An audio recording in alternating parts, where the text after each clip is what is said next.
ખાલી 4 મિનિટ ને 40 સેકન્ડનો રાસ છે, પણ આની પ્રેક્ટિસ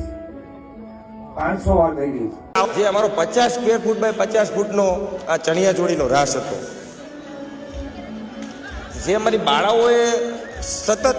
6 મહિનો પ્રેક્ટિસ કરી છે. પહેલાં તો અમારે એ વિચારવું પડ્યું કે આવડા પન્નાનું કાપડ ક્યાંથી મળશે, પછી સીવડાવું કેમ, સીવડાવે પછી એક બેન કેવી રીતે પહેરશે, એને કંઈ વજન નહીં આવે ને, એ વજન આવ્યા પછી ચણિયા ચોળી થયા પછી રાસ કેમ કરવો એ હતી વાત.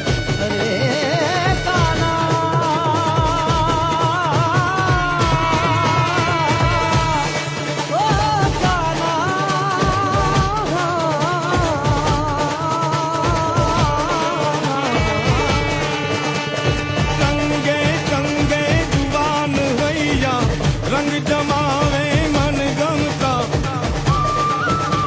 अरे फेर फरंता घेर घुमंता, जो बनवंता थन गनता, चम चम करता तारलियाई नवली राते चमकंता, अरे खेल करंता सहल करंता, रास रमंता खेलंदा जी रे रास रमंता खेल